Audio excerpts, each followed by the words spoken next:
Hello there! The Lake Anne Cardboard Boat Regatta is coming up on August 19th, 2023. An event that my local makerspace, Nova Labs, has supported for some time, and one which I've always entered with my own take on what exactly a boat is. Is this a boat? Now, I was debating doing a video on this, but a couple people asked, and I thought, well, why not?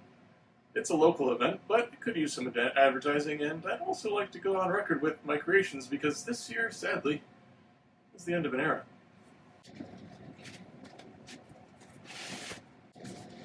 Should float like this.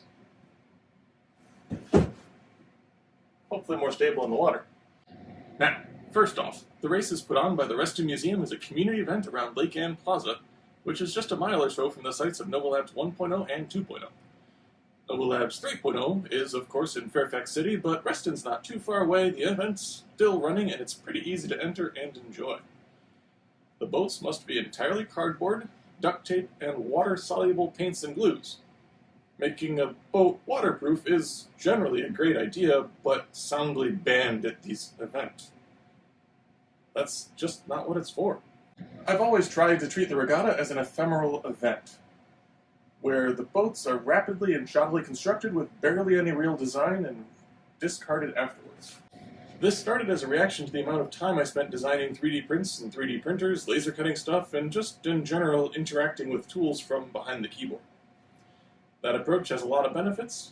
You can iterate your designs, share them, reproduce them, but I'm not sure I need to release a line of cardboard boats. Nova Labs entered a fully CAD-designed floating spaceship formed from a grid of hundreds of laser-cut panels and skinned with papier-mâché its first year. And it was in response to that I decided to design my own boat without any advanced tools, and I produced the Tetraheboat. Allow me to take you on a brief history of my boats for posterity and hopefully amusement. Actually, real quick, before I begin, let me just mention that I have seen, ridden in, and piloted many actual boats, like rowboats, canoes, sailboats, kayaks. I mean, I've never built one, but I am aware of their general shape, you know, like the features they might have in common. I understand that the platonic solids aren't boat-shaped, but feel free to comment on it. Ugh. You too. So of course I started with the Tetraheboat. Now, I was planning to ride on top of the Tetraheboat, but it had other ideas, and until recently it had the record for the longest course time, which is, not really how you win a race, but it proved the point. Platonic solids can float. I also learned that deck sealer doesn't seal very well. The next year I entered the Wisdom Cube, also known as the Cube of Questionable Wisdom, which was the skeletal cube intended to move by rolling. It survived 2 or 3 revolutions, but every time a new side hit the water, it shook off more parts. I was in fact briefly the admiral of a fleet of cardboard boaties, but then the safety crew started collecting them and I couldn't complete the race. Following that, I raced Octahedramus Prime, which is a boat I could walk around in, and the walking part worked great, really sold the theatrics of the event, but entering the water from the rather tall dock broke the legs pretty badly, and it barely limped back to shore.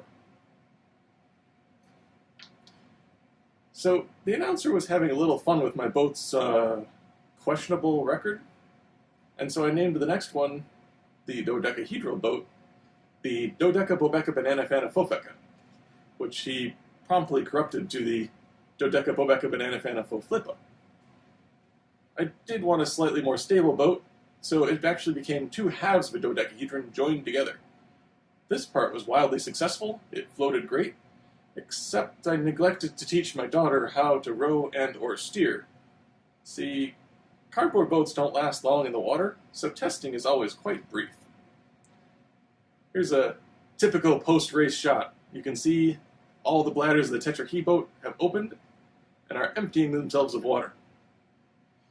And that takes us to this year, the Icosahedron, a platonic solid made out of 20 equilateral triangles. Now, my daughter wanted to jump in the boat with me again, so I decided I should make it a little more boat-like. I compromised by stretching the icosahedron out along one axis. Did that by drawing it up in Fusion 360. Hollowed it out to make a test print because, I mean, I got 3D printers. Why not test it? Then I used Papakura to get the triangles for this boat. All the triangles of the Tetraheboat, including some flaps, notes.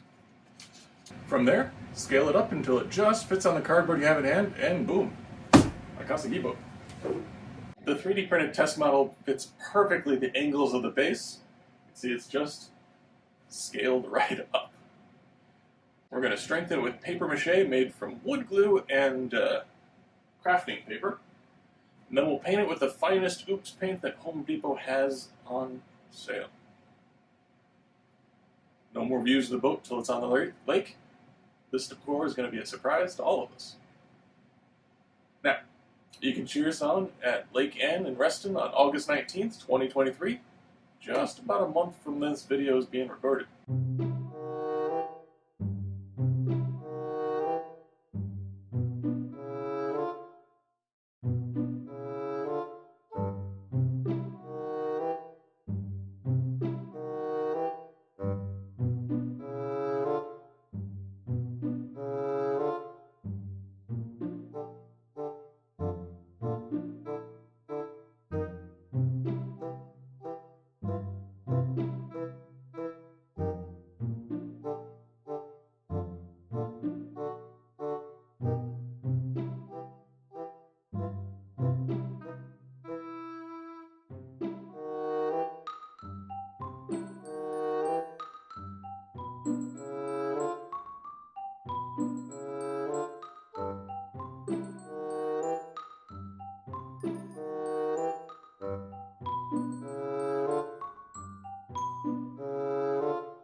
So what's next for the Cardboard Boat Regatta?